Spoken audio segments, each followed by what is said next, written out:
Rockhaven Customs back. If you want to know what's going on with this little 579, stay tuned.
Alright guys, welcome back. So I was sitting at McDonald's the other day and eating my lunch, and there's a pig plant down the road from where I was at, and they haul a lot of grain to it, and this little 579 comes strolling through there and had this 34-foot Wilson double hopper grain trailer. I thought, man, that thing is so cool. I'd love to build that. And I got to sitting there thinking, I said, I believe I got a little white 579 at the house. And lo and behold, I come home, and sure enough, it had that bunk on it. So I took the bunk off and got to messing with it and everything. The truck was a lot longer, and this truck that I saw, it had a real short wheelbase on it. So I've been tinkering with this truck. If you follow me on Instagram, Facebook, you'll see where I've kind of shortened everything. Had a viewer the other day ask how to lower these and how to do that and this. So I've kind of went ahead and done some other work to this little truck. So I stopped and thought, you know, now's a good time to show what I'm doing so the people that want to know, they can learn. So this is just a DCP 579. What you do is you come up underneath here, and there's a Phillips head screwdriver, or screw for your Phillips head screwdriver. You take that screw out, and it just pulls the whole front end off. So in my previous videos about lowering the trucks, you just flip them around, but you spindles where your tie rod goes, you got to always make sure it's towards the back end of the truck. You got to flip your tie rod around. But the thing about these is you got to come in here, because the spindle on a 579, for some reason, they got a bigger opening. And you got to come in here where your axle goes and take you a drill bit and drill that out. Now, that being said, I'm sure some of y'all have noticed in some of my videos that I use these little dudes right here. Now you don't want to go out and spend the money that these cost, because when I did tool and die, I bought some high-end tools, because I believe in, whatever you do, your work's only as good as the tool that you use. And I saved up and bought a really nice set of these, and I've had several sets over years and sold some, and got some more over in my other shop that I work in, and I keep these over here. Now you get on eBay and you can find these. They're pretty inexpensive. You can get a digital set or you can get a dial set. Of course, these are a dial set, and what I like about these is anything you do, like I'm going to show you why, these axles. All right, so you just take these and roll them in, and these axles are almost 60 thousandths, 59 thousandths OD, which is your outside diameter. ID is your inside diameter. So these are very handy for, you know, checking dimensions and getting the right size drill bit. And, you know, if you're going to get in this hobby and, you know, everybody's always, what kind of tools do I need? This and that. Well, you need a good Phillips head and a good flat head, a good sharp knife. Always be careful so you don't cut yourself. And you need some dikes or side cutters or whatever you want to call them, which is these. And, you know, as you can afford it, you just get better tools. But in this instance, you don't need it. You just want to measure what you're wanting to find the size of. Now, what I will say about these, don't drop them. I don't care if they're digital, dial, whatever. If you drop them, you will get them out of calibration. Now, the digital ones, they have a pin. Right here, there's a little keyway right here, and it comes with a little pin that you can put in there, and once you close them up, you can reset them back to 0, but you always want to take care of these. Like I said, you can get them at Lowe's, Harbor Freight, eBay, what have you.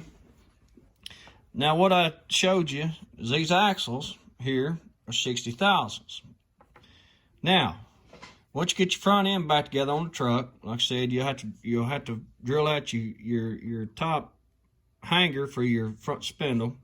Get that drilled out, and you can get your front end back together.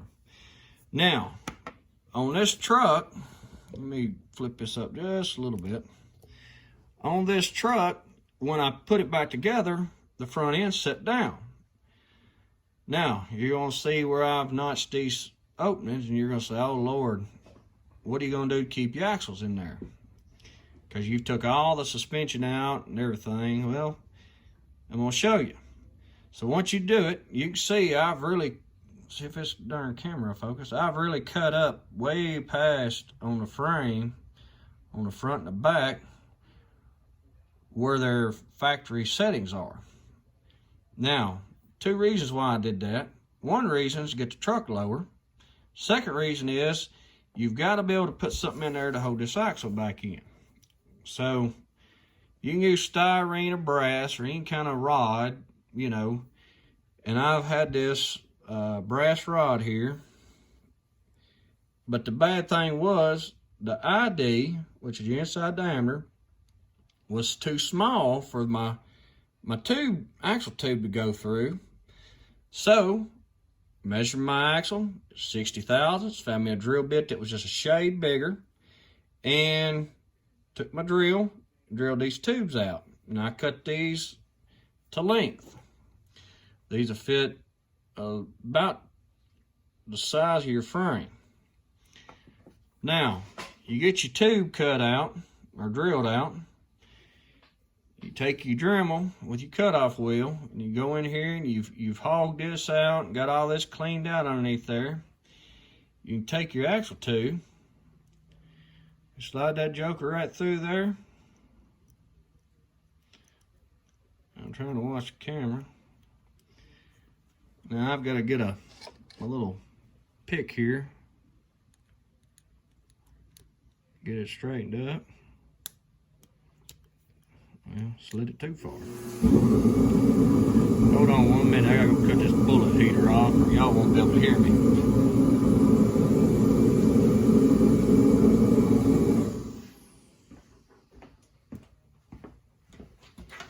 Alright.